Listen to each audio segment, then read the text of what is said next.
Sharki Dadri is a town 65 kilometers west of New Delhi.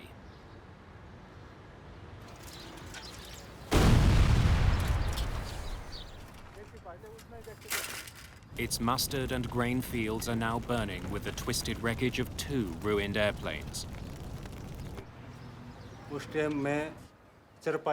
All of a sudden, the sky turned a bright red color, and I saw fire and smoke.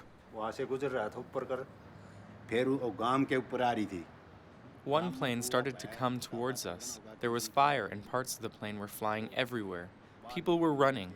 The plane's engine broke off and the plane started to spin out of control and fell into the field.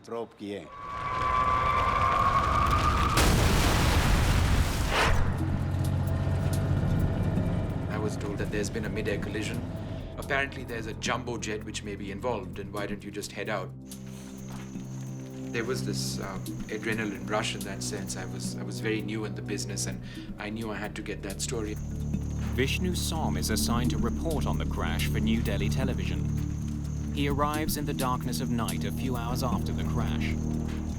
We parked our vehicle on the side of the road, and it was, there was a fair bit of moonlight. He and his cameraman are one of the first media crews to arrive on the scene. Hey, turn off the light. Don't want to attract attention. Police have likely cordoned off the area. I stepped onto the field, and I thought it was a fallow field. Nothing was growing over there because it was just sand. Because it was dark and our only visual reference was the moonlight, we just sort of kept going. And then I remember seeing clumps around me, just these little piles on all sides. And because there wasn't enough light, I didn't know what exactly it was. And then I stopped because I said, something's terribly wrong over here. Turn on your light. Turn on your light. I realized that the clumps that I saw all around me were either the remnants of the aircraft or dead bodies. There was a tree just maybe 15 feet away from me, to my right. There was this burnt corpse on that tree, and that's an image which comes back and continues to haunt me even after so many years.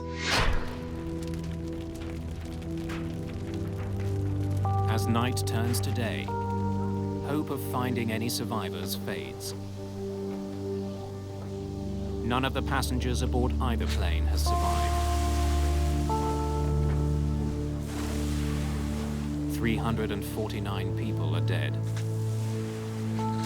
It's the worst mid-air collision of all time. News of the crash spreads around the world.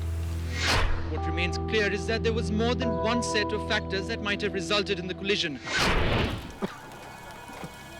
We have 2 very separate wreckage fields. Captain KPS Nair is one of the first investigators on the scene.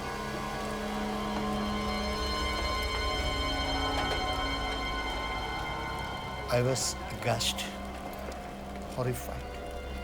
I can't explain it because I have not seen anything like that before. It is something which I can't explain. The Kazakh flight and the Saudi Airlines Jet have fallen 7 kilometers from each other.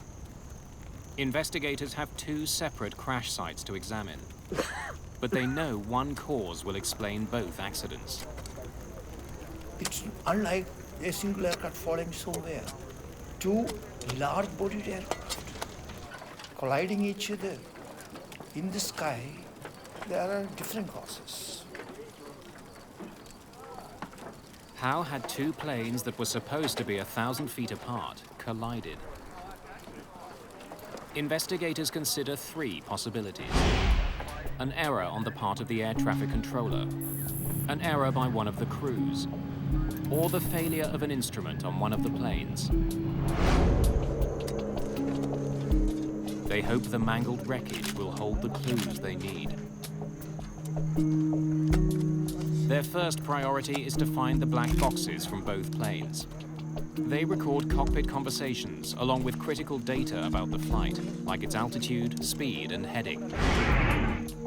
Although fire has ravaged the wreck sites, The black boxes from both planes are found on the first day of the investigation.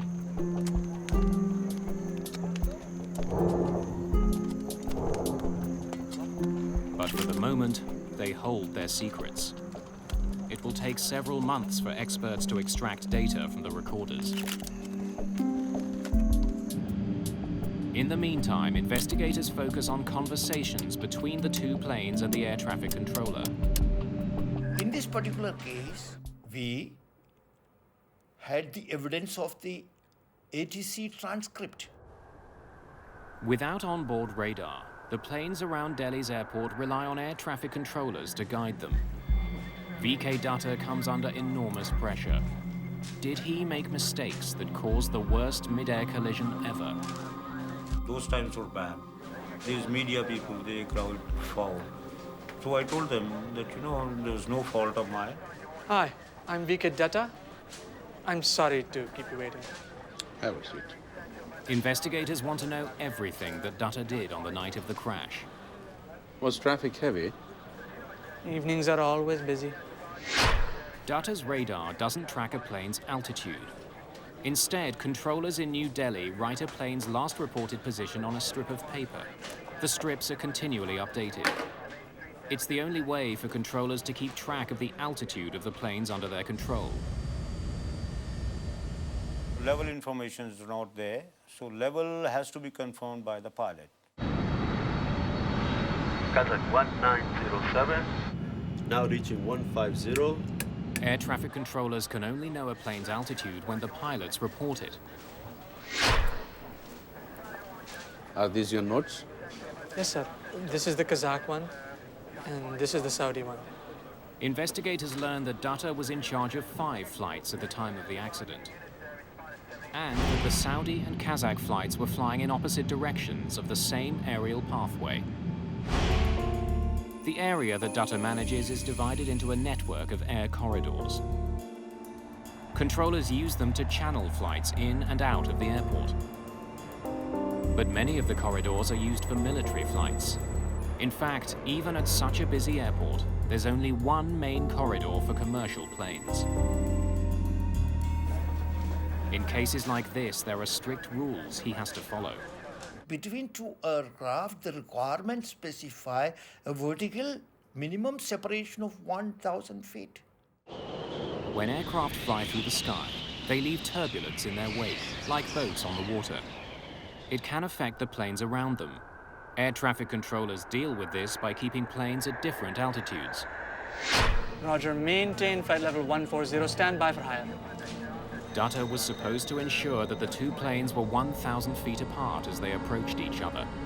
He planned to do what he'd done many times before, have the incoming plane pass 1,000 feet over top of the outbound plane. It was a routine procedure, but somehow the two planes had ended up on a collision course. One of the two planes was not where it should have been. Investigators wonder if Dutta made a mistake that led to the horrific crash. Poring through the ATC transcripts, investigators quickly learned that Dutta had given the two planes the proper directions. But since his radar doesn't display altitude, there was no way for him to tell if the planes followed those instructions. Investigators are so convinced that Dutta did nothing wrong that 3 days after the crash, he's back on duty. Then my family and other people heard this. There was a little sigh of relief that, our guy is safe. Investigators return to the crash site. They are hoping to recover certain instruments from the two aircraft. Perhaps a mechanical failure had led one of the planes off course. Normally, the altimeter would have stopped at that point where the accident took place. And we wanted to know what altitude they were registering at the time of the accident. But the Saudi cockpit has plunged deep into the ground. The accident investigation becomes an excavation. The Saudis' nose portion was well below the earth. It was about 10 to 12 meters below. The end of the nose had gone that far below. Machines had to be brought in, excavators, to dig up and lift the cockpit of the Saudi aircraft. The altimeters of the Kazakh flight are easier to find. That plane didn't crash nose first. There's some chance there are clues about its exact altitude at the time of the accident. When they're pulled from the wreckage, investigators discover that there is indeed something strange about the altimeters. Both the captain and the co-pilot have an altimeter in front of them, but in this case, they do not have the same reading. There was a difference between the two by about 300 feet. Strange. Perhaps the conflicting altimeters had led the crew off course. But the difference in readings may simply have been caused by the force of the crash. At this point, investigators don't know. Mostly there and there, as close as you can get it. Investigators need to discover which of the two planes was at the wrong altitude. They explore other evidence. The pattern of the damage on the two planes may help answer a critical question. What was the relative angle between the two aircraft at the time of their contact?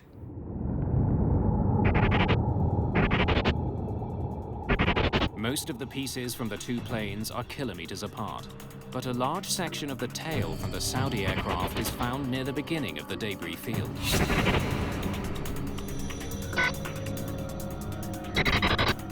This suggests it was one of the first pieces to come off that plane.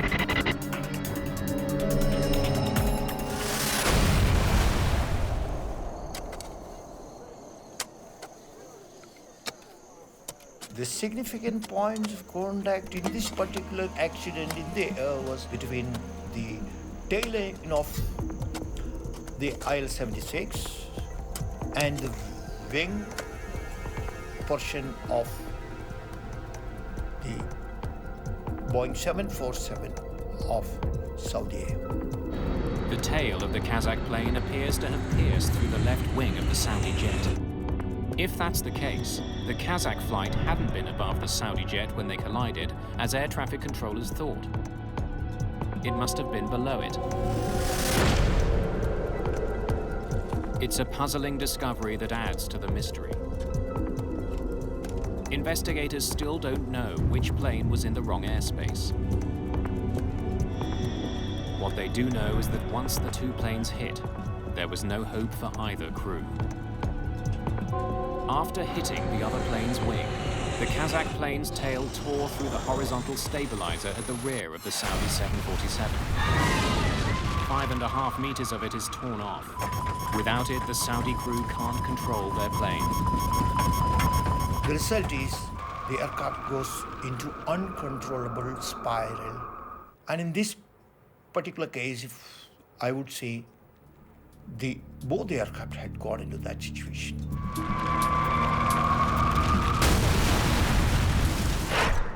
What they've found in the wreckage of the two jets frustrates the investigators. They now understand how the planes collided, but they still don't know why they were at the same altitude, or in fact, what altitude they collided at. How had the Kazakh jet, which was supposed to be above the Saudi flight, ended up below it?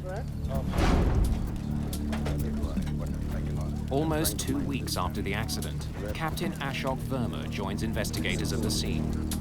By that time, the operations for digging the Saudi cockpit had been completed. Whatever equipment was recoverable had been recovered. Like the rest of the evidence uncovered so far, the instruments from the Saudi plane don't help explain what happened. The force of the crash has completely destroyed them. I can't find anything. Too much damage. I agree. Look at this. We could hardly find any useful material. With the disappointing discovery, investigators are forced to move on. They've learned all they can at the crash site. The case now depends on what they can find out from the black boxes. Investigators hope that somewhere on the cockpit recordings or buried in the flight data are the clues they need. Where were the planes when they collided? And how had they ended up on a deadly collision course? Get to the 150, just at the 140. Start to go!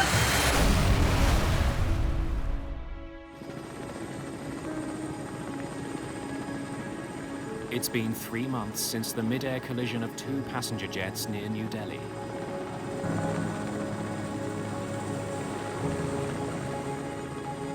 Investigators have been frustrated by a lack of conclusive evidence. They hope the plane's black boxes will help them solve the case.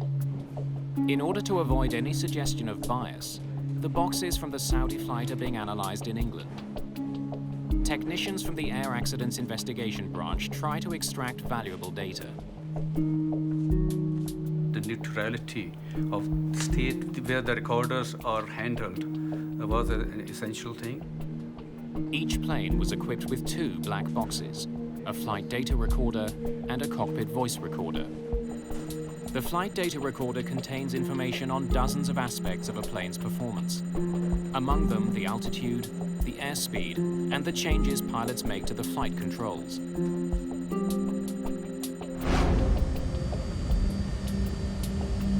The cockpit voice recorder picks up all the conversations in the cockpit. 279, good day. As investigators try to learn more about the collision near New Delhi, they use the information stored on the black boxes to make a chronology of events. Peter Shepherd is head of the recorder section of the Air Accidents Investigation Branch. He'll work backwards from the moment of impact. The point of collision is reasonably well defined by rapid changes in parameters on each aircraft. If we make that our time zero point, we can then relate that to the individual times and build up a common time base. First, Shepherd and his team concentrate on the Saudi 747. Saudi 763 approaching 140 for higher.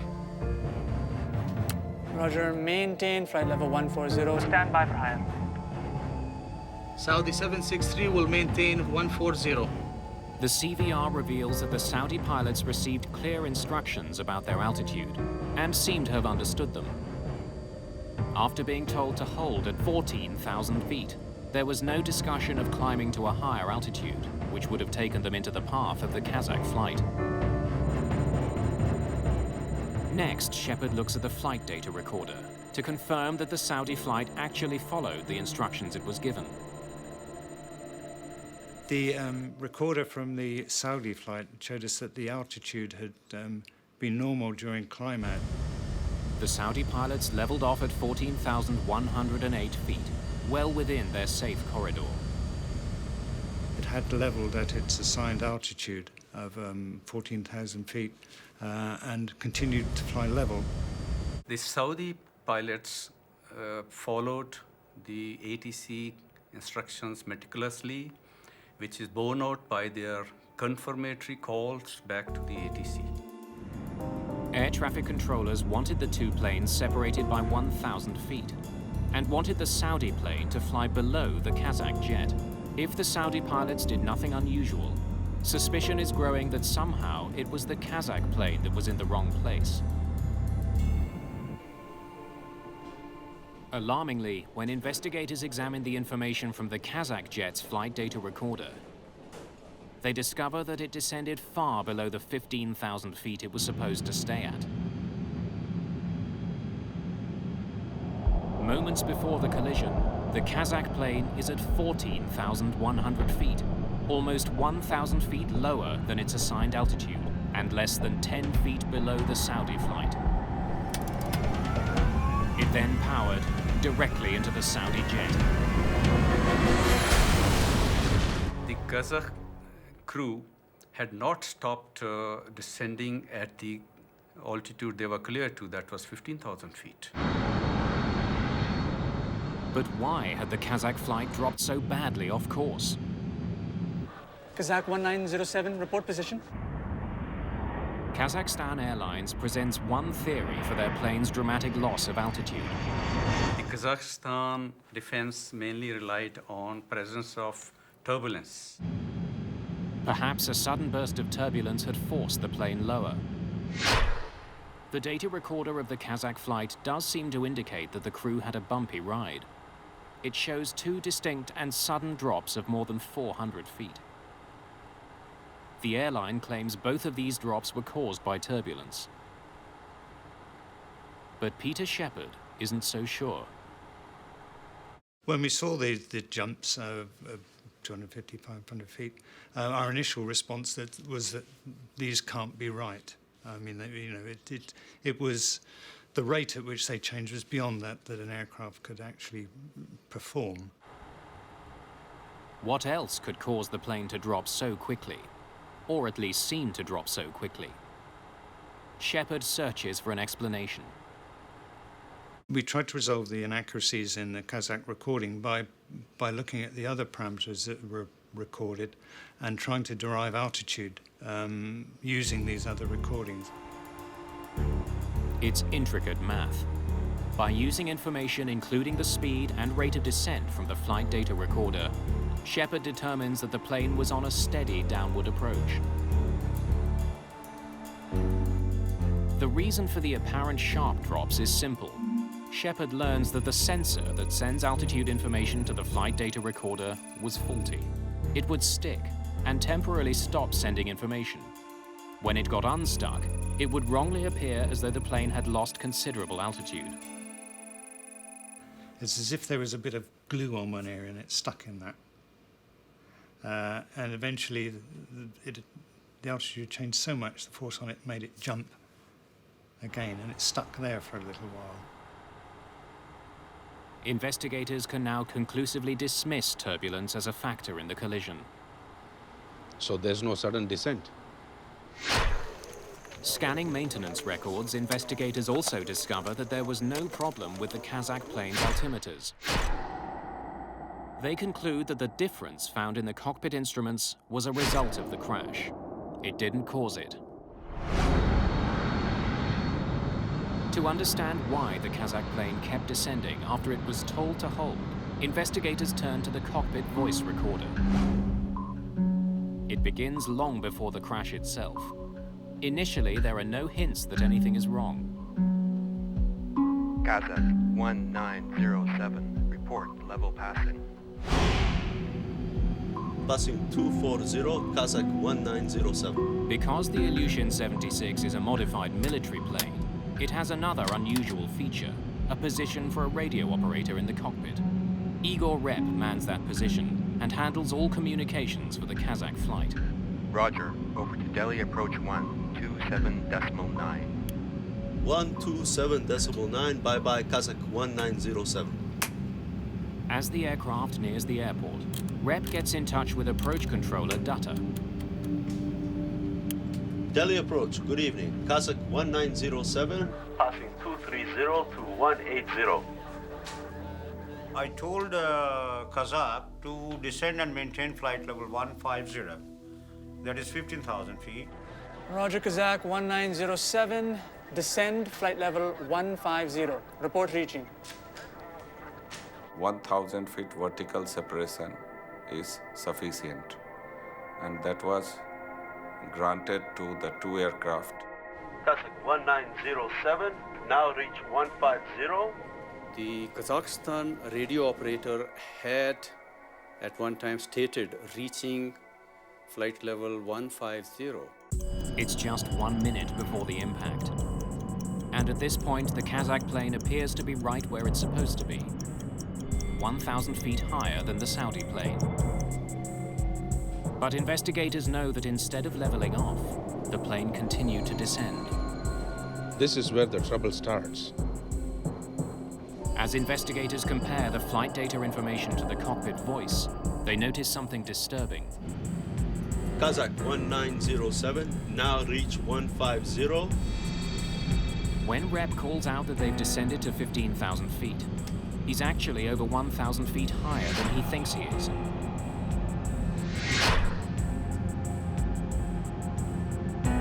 Investigators wonder how he could make such an enormous mistake. Why would he say he was at 15,000 feet, when in fact he was at 16,000? They consider the layout of the cockpit. A radio operator does not have its independent altimeter.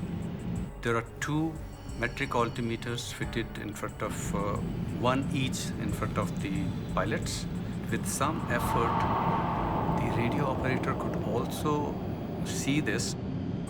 Whatever the reason, Rep is mistaken about his plane's height, and he's the only one in contact with the ground. Despite being told to remain at 15,000 feet, the plane continues to descend. As it does, Dutta issues a warning to the Kazakh pilots. Identified traffic, 12 o'clock reciprocal, Saudi Boeing 747 and 10 miles. Likely to cross in another 5 miles. Report if in sight. He tells them to watch out for the Saudi flight, but the Kazakh jet just keeps flying lower. Ahead. Ahead. Just before the crash, Igor Rep seems to have recognized that the plane is now flying dangerously low. But his warning doesn't come in time. Keep the 150. Do not descend. Accelerate, Sanyo. The cockpit voice recorder proves what investigators found in the flight data. At the time of the crash, the Kazakh jet was trying desperately to get back on course. Get to the 150 and press at the 140. Stop one! But investigators are still puzzled. Why had the Kazakh plane kept descending? After ruling out controller's error, ruling out the mechanical failure, do you have to go further into details of human behavior during the operation of a flight? Kazakhstan is one of several now independent republics that used to be part of the Soviet Union. The national airline has a reputation at Indira Gandhi Airport. There was always a sense that, these were small fly-by-night operators essentially doing the charter business, and they didn't necessarily follow the conventions of modern Western aviation. We examined their background of knowledge of English language. The crew in the Soviet states, they pass English examination, but they're not fluent in spoken English.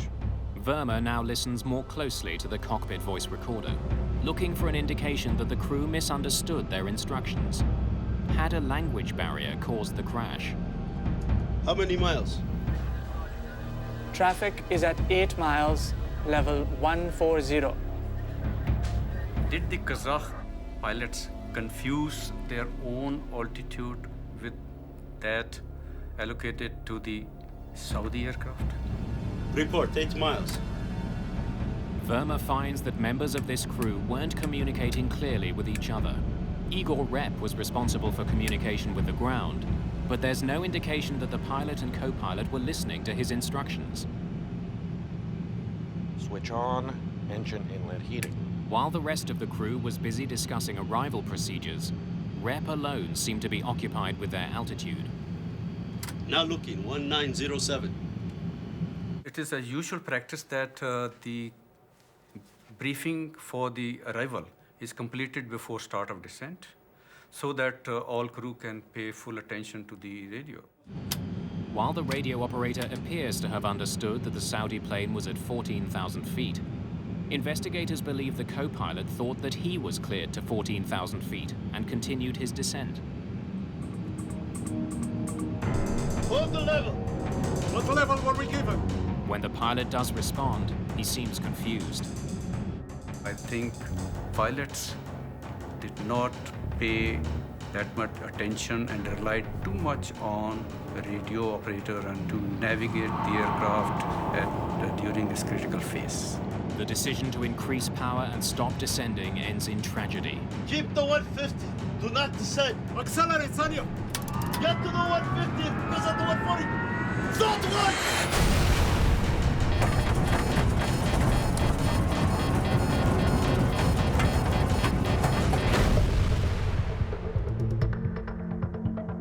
The final report points a finger squarely at the crew of the Kazakh plane.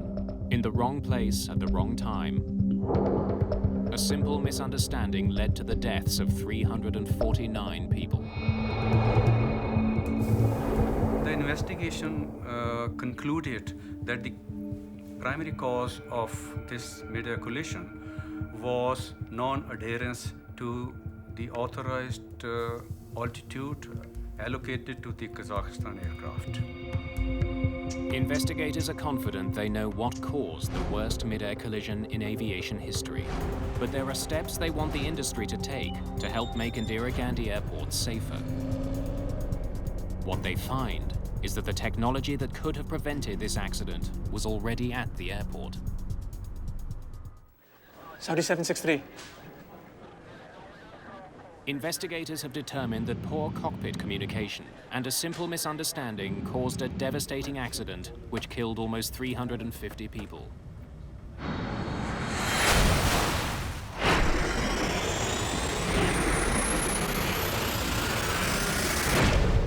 But technology existed that could have helped avoid this accident. Systems that would have helped both the pilots in the air and the controllers on the ground. Investigators are especially critical of the radar that was being used in New Delhi. Air traffic controllers did rely on fairly outdated technology at that stage. There wasn't any secondary radar available at Delhi Airport. There was only an old primary radar. Primary radar sends out radio signals to locate airplanes in the sky. The signal bounces off the plane and back to a dish on the ground. It reads a plane's position, but not its altitude. The primary radar gives you 2D picture. Secondary radar works differently. A transponder aboard an aircraft sends a message to the ground with key information about the flight, including its altitude. Saudi 763 approaching flight level 100. Roger, climb, flight level 140. On the day of the collision, approach controller VK Dutta could only rely on what the crews told him about their aircraft's altitudes. Kazakh 1907. Now reach 150. The Kazakh radio operator said that they were flying at 15,000 feet, but Dutta had no way to confirm that. If he had known the Kazakh flight's actual altitude, he could have diverted the Saudi flight from its path.